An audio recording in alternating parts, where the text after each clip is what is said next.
Ladies and gentlemen, I'm happy to be here, and thank you, Whit, for inviting me.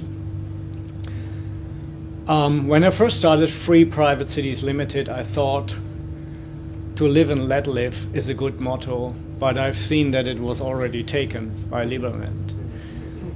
Why I'm mentioning this, it is that we are basically on the same page when it comes to the idea of not only economic but also personal freedom should be maximized.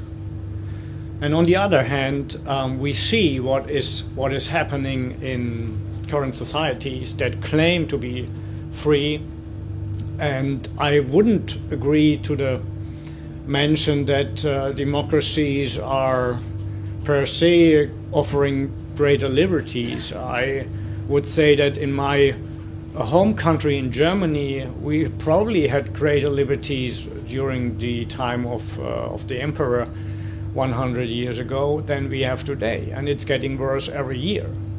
I mean, we are have no more free speech now. We have no more freedom of contract. We have no more possibility to choose our own insurances when it comes to social security. We are not even allowed to buy light bulbs or vacuum cleaners that are very powerful. We are not allowed to buy cigarettes without warnings, and it's getting worse every year. And I think this is a trend that we can see in all democracies worldwide. And it's also not a new development. This guy has lived around 350 before Christ, Aristotle, or Aristoteles in Greek. What he said is republics decline into democracies and democracies degenerate into despotisms. So why is this so? One reason I will focus on is constitution, because this is the topic of today. I think that constitutions do not offer protection for liberty for a variety of reasons. I mean, basically it's just a piece of paper. And as such, it's subject to changes and amendments. I mean, you can change even a very classical liberal-oriented constitution like the U.S. Constitution over the years, and we have seen that, especially during the time of Franklin D. Roosevelt, the American Constitution was shifted towards a more welfare redistributive system. And this can happen to any constitution. Take Liberland, for example. I have absolutely no doubt that this is a reasonable, good constitution that will probably last for a generation, because the initial crowd of people, that is you, who is basically moving to Liberland and creating Liberland, they're convinced that personal liberty should be protected. And the normal outcome would be that Liberland is a very successful country after some years. But then the next generation, if Liberland is a rich city-state, they will come up with welfare state ideas, that's for sure, because it ever happened like that. And then you are all gone. And the next generation then will have different ideas. And even if you say that the constitution cannot be changed, then they will interpret the constitution even against the literal. You may recall this Obamacare, which is social security obligation, which is according to the U.S. Constitution, well, it's not allowed, it's not constitutional. What did they say? Supreme Court said, well, it's a tax, which is not, but they just claim it's a tax, and suddenly it works. The other thing is that the Supreme Court, and we can see this especially in the European Union or in the European Council, and in Germany, for example, the Supreme Court over time becomes a quasi-legislative body. Of one example, the European Court for Human Rights has made many decisions which are really grabbing sovereignty from the states and even from the single cities. There were a couple of cities that were forbidding beggars, because beggars were, they were entitled to social welfare. There's no need to beg, and they were chasing away the tourists, so they forbid begging. Now, what did the court do? The European Court for Human Rights said, begging is a human right. You cannot forbid it. I mean, what do we have here? We have judges basically position themselves as legislators. And I have seen this over and over again in Germany. Politicians do not want to take a decision, then it comes to the Supreme Court and they make a decision. And it is not the separation of powers as we are used to it. And this is happening in all countries that have a Supreme Court. Another thing, it's overruled by international agreements. Many European countries have discovered that their law, their ideas of law are not compatible with what the European Union thinks. And then the European Union normally prevails. Another thing, simple disregard. I mean, in the European Union contract, which is a kind of a European constitution, is a no bailout clause. We were not allowed to bail out Greece. We just disregarded this rule. We have, in my home country, is a chancellor who just decided overnight by establishing an institution called the Ethical Commission, which doesn't exist in the constitution, to ban nuclear energy overnight, without asking the parliament, without asking the federal states, which now have to pay the penalties to the energy companies, by inventing overnight an institution that does not exist. And in this ethical commission were only bishops and environmentalists, not even a single person from the energy industry. So this is a banana republic. Let's put it openly so. And this can happen to all, even very civilized rule of law countries, as we have seen, as I've just outlined.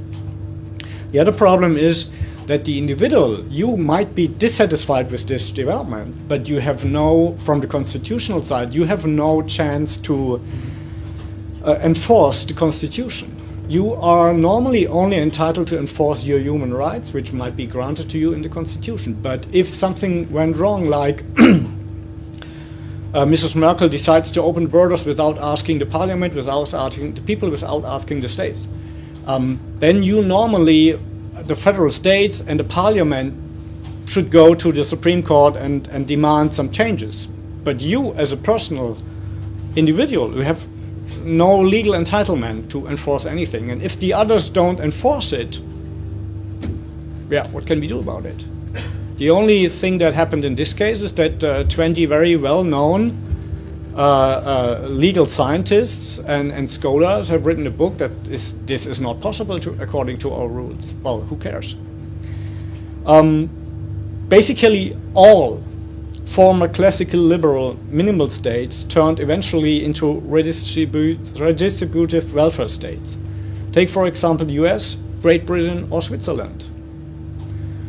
So the assumption that this time it will be different is not very realistic in my view.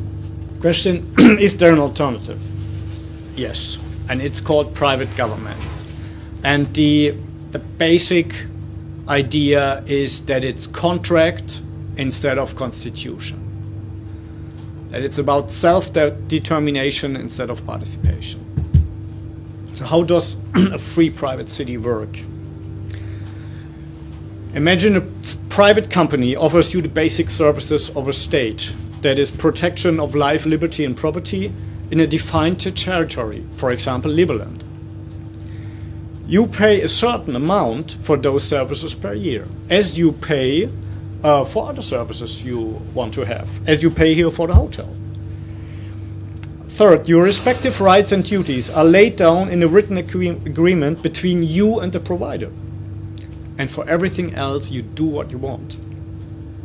So you are a contracting party on equal footing with a secured legal position instead of a subject to the government's or the majority's ever-changing will. And in cases of conflict, you don't go to the courts of the free private city provider. You go to independent arbitration, which is well known in international trade law. And it's not a big deal. I mean, you name one judge, the other side, say me as a private city operator, I name one judge and they agree on a chairman. That's it. And then they make a decision. So it's real at arm's length, equal footing, like in civil law. So the incentive for the operator of the free private city would be profit, offering an attractive product at the right price.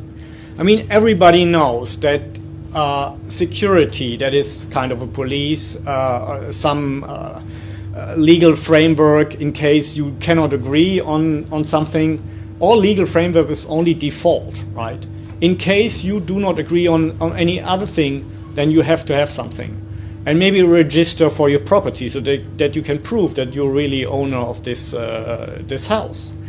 And this costs something, but not much. And you pay for it. And it's like, we all know this. I mean, every day we go in the supermarket and we cannot say, I want this Coke. But I'd like to pay only half price because I'm poor. No, the Coke costs this because otherwise the company cannot make profit. And the company is the Coca-Cola, the manufacturer, then it's the distributor, and it's the supermarket itself. They all want to make money, and still you get a good product.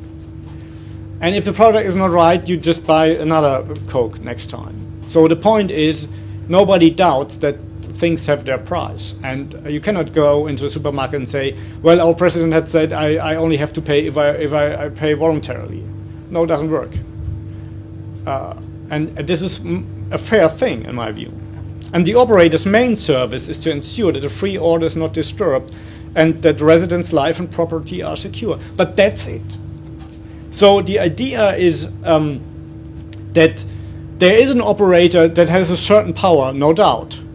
So if you want, you can say that's a merger of anarcho-capitalist and an minarchist idea, because it's a minimal state privately organized. But the big difference is that you have a contract, and one side cannot change the contract unilaterally. I mean, if I, as an operator, did that, you would leave.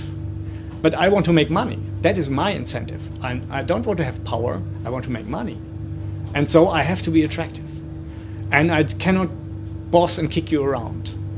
And I mean, imagine a cruise ship. Are you basically in the hands of the captain? He has the highest executive power. And you are on high waters. There is no jurisdiction. There's not your law. There's not European Union. It's international waters. They could do what they want with you. Have you ever heard about security brutality on the cruise ships against passenger? A passenger flogged by the captain's order because he was basically not well dressed at the captain's dinner? You have no, never, ever. Why? They want to make money, so they have to treat you well. And what I take is basically I take the cruise ship on land.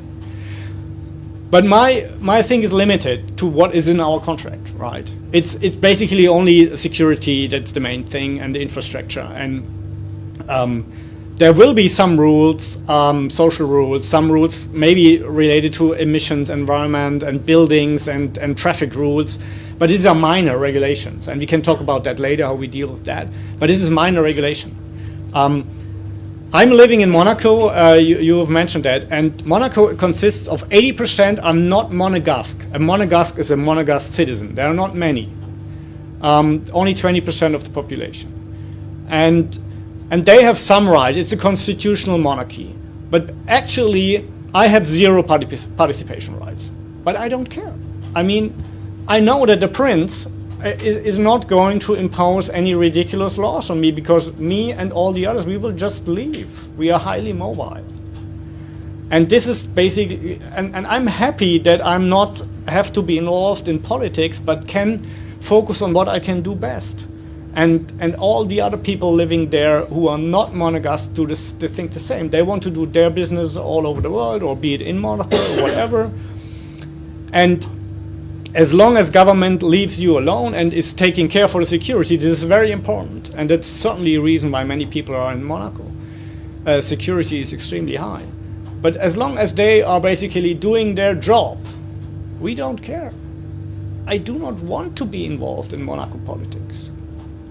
And this brought me to the idea just to transfer this system to form a Monaco for everyone. Monaco is very expensive because it's so tiny place, and especially real estate is extremely expensive, and this is making it not feasible for the average person. But if you had more space, be it like Liberland, 8 square kilometers or even bigger, then you can establish this model without a prince all over the world. And such concepts have to be attractive like any other company. Otherwise, there will be no demand, or your clients, not your citizens, wander back into other systems. So the basic rules of a free private city, for example, are probably not much different from what you desire in your constitution for Liberland. So every resident has the right to live an independent life without the interference of others. The interaction between the residents happens on a voluntary basis. And this includes participating in remaining in the free private city. You can go any time, and there will be no punishment or leave tax or something like that. The respective rights of others must be honored, even if one does not like their way of life or attitude. But you cannot be forced to deal with them. Our example with the cake. I mean, that is your negative freedom of contract. You cannot be forced to deal with people you do not like. And I'm wondering why the land of the free does not understand that, because this is better in Western Europe. We have more negative freedom of contract. You cannot force somebody to deal with another guy if he doesn't want that. Other than he is a monopolist or is a public company, on a state-owned company. They will certainly change that, but still we have it. Yeah.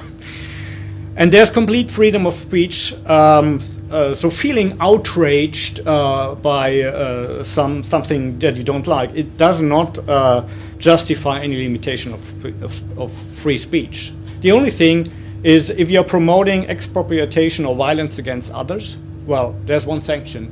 You go. You have to leave the free private city. The operator of the free private city ensures a stable regulatory framework and basic infrastructure. Again, the regulatory framework is only default. So you are free to agree with your business partner or with your opponent on any other law, on any other arbitration mechanism. But many people are not capable of doing that, and it's not going to happen. So then you have to have something what applies.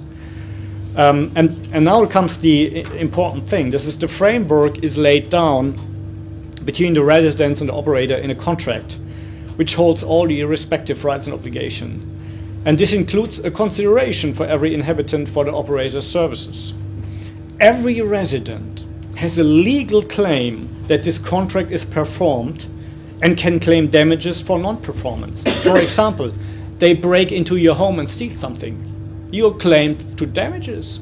You can claim damages from me because I guaranteed security in our contract and you paid for it. And try to do this here in our Western countries.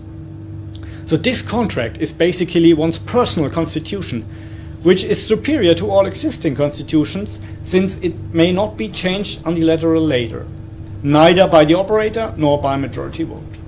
It's like you have a contract with your landlord, right? He cannot change it, just say, oh, you have to pay double next year, right? Of course, there are some clauses, inflation adjustment, etc.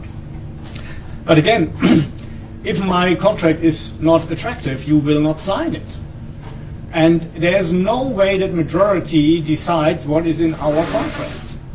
And ideally, of course, that's it, right? It will never change. But I'm realistic enough to say, okay, probably you have to change traffic rules if everybody will start flying in drones instead of driving around in cars. So we will have to adapt the traffic rules. And there will be a clause that I have, for example, I have the right as an operator to change the traffic rules. But you can say, okay, but we want to have the right to veto against these changes. We can discuss this. There's all possibilities to include a representation. We say, okay, if I change rules that apply for everybody, we will have a referendum or whatever. That is all subject. But probably that is my judgment from what I know from Monaco. You don't care. If I change traffic rules, you probably don't care. It's not that interesting for you. all adult residents are responsible for the consequences of their action. A big difference to what we have today, because I think our systems, especially the welfare systems, are so attractive because they stipulate a human right to live at the expense of others. And this right does not exist. And this is very clear here. It's just us two, right? Our operator, customer. You have no claim against your neighbor. And you don't have a claim against me if you make a bad business decision. I mean, we can talk about everything. If you fail in insolvency, I can say, okay, give you 2 years and you don't have to pay, and then later you pay it back. Yeah, there's a lot of, even for very poor people who say, okay, I would like to join your free private city, but I have no means, but I'm willing to work and follow the rules. I say, fine, we have two possibilities. Either you find an employer who is willing to pre-finance you first 2 years, or I can grant you 1 or 2 years and you pay it back later if you make some money. That is all conceivable. That's all possible. Yeah, conflicts of interest, that can always happen, right? There's a clause in the contract and you say that does mean this, and I say no, that means something else. We go to independent arbitration. We do not go to my courts. There might be some courts for civil law things amongst you. If you have a problem with another resident, then there might be some court as a kind of a service. But if you have a problem with me, we go to independent arbitration. So there's no legal entitlement to join free private cities. Why not? I mean, I can reject candidates at my discretion, and that's the same with Monaco. Otherwise, it's not possible to take Monaco to put 120 nations together on the densely populated space on Earth per square kilometer, and having a really peaceful and civilized society. I had to present a criminal record. They did research on me. I had to present my CV. I had to do an interview with a police officer. And you know what? I'm happy about that because I know that everybody else is screened as well. And I can send my children on the street at midnight without having any fear. So security is very important. And if you let everybody in, you will got a problem. And that's why this is my main service is security for you and your property, so I have to pick the people. And if you're a normal guy that sticks to our rules, that shouldn't be a problem. But if you are openly declaring that you are a socialist, a fascist, or an Islamist, or a known criminal, sorry guy, that's not your place. There are many other places in the world. So each resident may terminate the contract at any time and leave the city again, but I, as an operator, only after a trial period, cancel only for cause. Otherwise, you have no security. You might want to invest and build a house, so you don't want me to cancel the contract at any time without any reason. And it is fair, and it is already existing. For example, in the lifetime insurance, right? They cannot just kick you out, but you can cancel them. You might lose some money, but you can cancel your 12-year or 20-year insurance, life insurance at any time. But they can't. And this is basically the model. And that is fair, I think, because you are making some investments to go to, for example, Liberland, and then Witt is not the president, he's the president and CEO then of Liberland Limited, for example, and if you put this free private city model on Liberland. And he cannot just say, okay, but I cancel our contract, you have to leave, without any cause, right? That wouldn't be fair. And I think we know that from the normal life that such things already exist. So the main difference here is on the left-hand side, you have the traditional top-down model. That would be now what I condense out of your constitutional draft. You have an assembly, a cabinet, and a Supreme Court above you, and you're the citizen.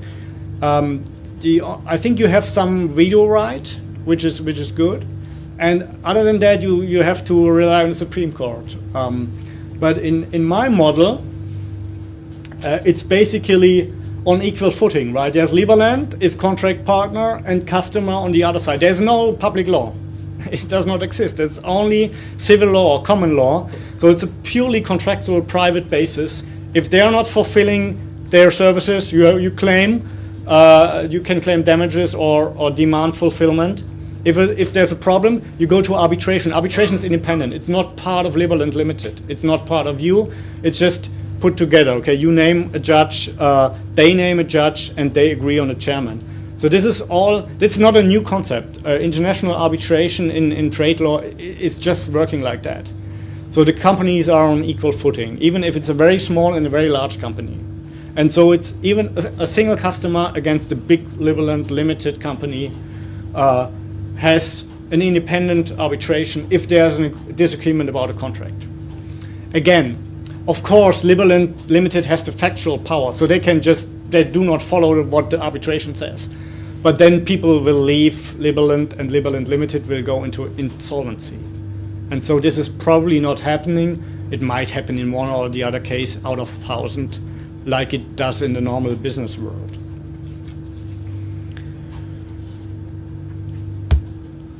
But wait a minute, there's no right to vote? Well, this is one of the main, I think, misconceptions of our private system, that it says, well, it's a kind of dictatorship. No, it's not. It's because we are very narrow limited on a special kind of services. So imagine an iPhone. This is, or any smartphone. This is something that is for many people very important because they use it 500, I've read that they look 500 times a day on their iPhone screen. So if it's that important, wouldn't you expect that they at least buy one share of Apple to have a say in the annual shareholder meeting and asking questions to the CEO? No, nobody's interested in that.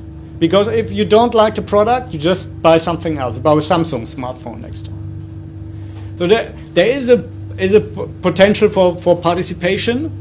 As a shareholder, you have a say in the annual shareholder meeting, but you don't use it because you are not interested. And the same applies to the supermarket, where you buy your daily food. I mean, isn't it important what you eat, what they offer you, the quality of the food? But what is the first thing if you have chosen a supermarket you are going to buy? You go to the supermarket manager and say, I want to be elected in the customers' council. No, you don't do that. Why not? Because it's not interesting. You do not want to waste your time with that. If the products are not right, you choose another supermarket. We had already the example of the cruise ship. I mean, that is even more. That is even coming closer to the free private cities model. And even so, the captain has the full executive power, and you have nothing. You can do anything about him and the security and the officers. You do not ask to be elected in the passengers' parliament, right? Even if you are staying, like some guys doing, months and years on cruise ships. Why not? Because you like the service as it is, and there's no need to change it. Parliaments and other forums are always, over time, will attract people that are unsuccessfully in other parts of their life, and they want to have more power. Some are even psychopaths. And they want to rule other people. And this is what's going to happen then. I mean, Frank has outlined what is going to happen over time with such societies. And here we have basically the point. If the product or service is right, there's no need to be involved. If not, you buy somewhere else. And accordingly, if the government provider of a free private city sticks to his few core areas, there's no need for political participation. The idea is you have the greatest possible self-determination. You decide for yourself what insurance you take for illness, for age, for unemployment. You decide for yourself which political movement elsewhere in the world you are going to support. You may want to spend some money on the Kurds fighting ISIS. Okay, that's fine, that's your choice. You might even subscribe to a voluntary army fighting some Islamists or whatever. That is your choice. I'm not involving in that. And I can't. If I wanted to say, by the way, citizens, I have decided as free private city operator, we want to have a public swimming pool. And you have to pay an additional amount of money next year for that. And you say, it's not in our contract. Sorry. And I can't do anything about it. So that what people, the reason for this misconception conception as undemocratic is that you don't have possibility to decide, but it's not the case, because you know what my service will be and you accept it, and it's probably a very limited space, because all the rest, it's up to you. You can portfolio your life as you like it. So there's no need for participation if you have self-determination. This is maybe something radically new concept, but this is what you do every day in your life. If you buy a car, it's you who decides which car and the model, how big is the motor and what is the interior and what price you can pay for that. In the classical top-down democratic or whatever political system, other people decide how your car will look like and even the price you have to pay for it, if you take the car as the metaphor for the state services. And this is not the case here in our example. So the only permanent requirement in favor of freedom and self-determination is the contract with the operator. Only this contract creates mandatory obligations. For example, residents, you would be free to agree on establishing a council.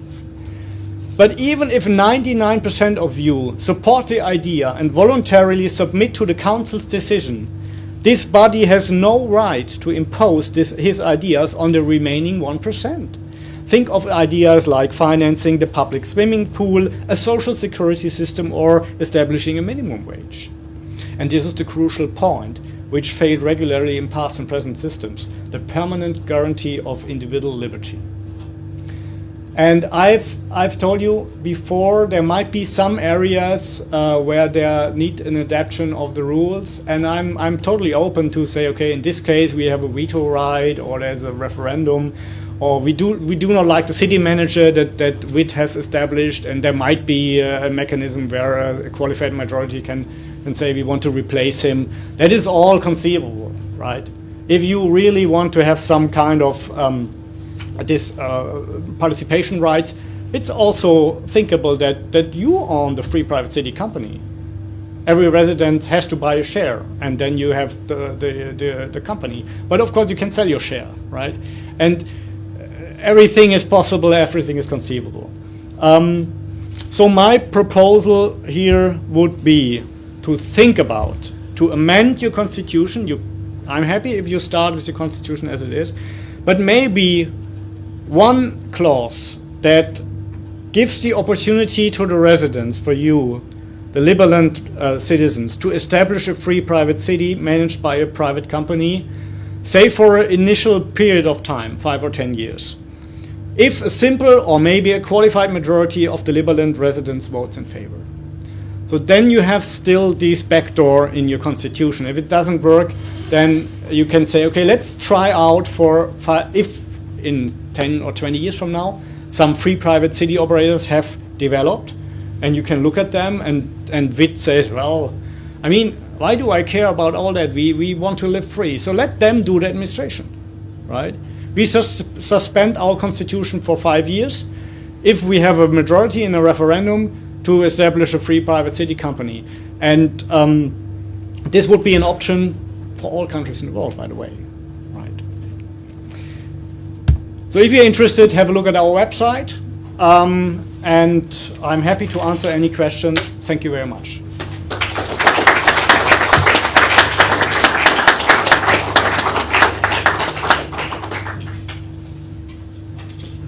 Thank you. With these free private cities and having an operator, you're talking about cars, there are a number of car manufacturers. How do you propose how to handle infrastructure that is difficult or expensive to have duplicate operators on, like sewers, water, roads? Yeah, that is indeed. I mean, we have on the one hand side, we have also this anarcho-capitalist ideal world, and then we have the reality. And the reality is, our concept is that we want to start a free private city on virgin ground, and there's no infrastructure, no roads. And if there's no infrastructure at all, nobody will come. So how do we overcome that? We probably are pre-financing that from our side and put it on the annual fee. But in the future, especially for the larger roads, you can we would try to attract private companies to establish toll roads. But if this is not possible, then we have to do it on our own.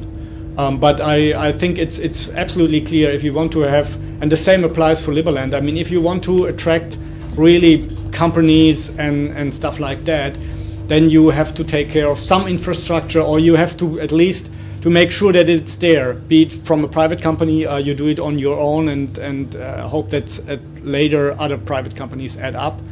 The same applies to hospitals and schools, right? You have to make sure that this is existing somehow, so otherwise it's not attractive. But I mean, that's not a big difference to other venture capitals, right? They have to pre-finance a little bit in order to get it back later. Thank you very much for a very, very interesting and thought-provoking speech. I have one question though. Would you see it as conceivable that, because I mean, in your model, the free private city is sort of a monopoly over the territory there, as you would consider the cruise ship to be, right? Yeah. Would you see it conceivable that there would actually be competing private cities sharing the same space, the same land?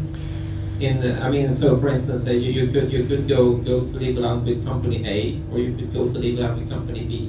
Yeah. Competing yeah, I know. For the services. Well, in theory, that's possible, and I would say I'm not here to tell you this is the solution for all the future centuries, right? But what I'm telling you is the framework, and within this framework, several things are conceivable. The point is, okay, you can, of course, invite many different securities companies and say, okay, everybody takes care for his own security. But would this be attractive? Probably not, because in the beginning, people would like to come, bring their children, and they would like to know that there's somebody taking care of the security, and they don't want to negotiate with security companies, because that's my main service. But maybe over time, it develops that every single individual in the world is basically part of an insurance company, and they have their own security services, and then it will develop. I mean, I don't know what the future brings. I mean, this is an open society. I'm just setting the framework, and I'm interested in making money. So if something else is working better and it's cheaper, I would like to introduce that. And if it's competing companies, that's fine. I've spoken to Oliver Porter, who privatized a city in Georgia called Sandy Springs, and the only thing which is not privatized is police and firefighters, because the people didn't want that. This is still with the state. In my case, it would be with a private company. But for example, for the other services, garbage and stuff like that, they have withdrawn from the idea that every single one is looking for his garbage disposal company, but instead they have a general administrator. It's a private company, and they are choosing the different garbage disposal companies, and if one is not performing well, they kick them out and take another one. So because it has proven to be more practical. So I'm not against competition and completely anarcho-capitalist surroundment, but I have to present an attractive product. And as on a cruise ship, it's probably not feasible to have different security companies or different other services, because it's the people do not. There's no demand for that, right? So that's only let the market decide. I don't know what the future will bring. Probably the 10th private city would look different than the first. But in theory, everything is conceivable. Do you have any free private cities working at the moment? Do you have any plan? No, I mean, you have. I made the example of Sandy Springs, of Monaco, which are partially going into this direction, but in practice, this is a new concept. There were private states before. If you think about the East India Company or the Hudson Bay Company, so it's basically combining existing ideas to a new project. But I would say the closest is a cruise ship, right? Because you have a contract with the cruise ship company stipulating your rights and obligations. And I just put the cruise ship concept on land. But I'm currently working on a book about free private cities, and hopefully finished by the end of the year. Then I will put together a group of managers who have experienced in some kinds of those things, and then we will approach investors. And only after homework is done, we will approach governments for a territory. But it will happen as soon as 2017. Okay. Madam? Thank you. You talked a lot about freedom of choice and basically voting with your money, and if you don't like one store, you can go to another. I was wondering if you also, if you're also fond of this with currencies, that if you don't like one currency, you can have competing currencies. Absolutely. I mean, that would be for me. It's as somebody who prefers the Austrian School of Economics, I would rather say it's a free banking system. You do what you want, right? You use Bitcoin or the regional currency. Here it would be maybe you would tend to be the euro because it's the biggest in the region. Other would prefer the dollar, but the only question that is, and there will of course be no central bank, right? There will be no manipulation of interest rates of the amount of money. If you use the euro, you will have the European Central Bank behind it, or if you use the dollar, the federal bank. Yeah, but so the question is, really who is you? I mean, you as a person having a contract with any other person in the city, you can agree on whatever currency. Yeah, and I would make this. I would also say for Liberland. I mean, let the market decide. It will evolve. Maybe I would guess the euro would evolve as the main currency in practice. But I have another question for me as a service provider. In what currency do people pay me? Because the euro, will it be there in 10 years? I doubt it.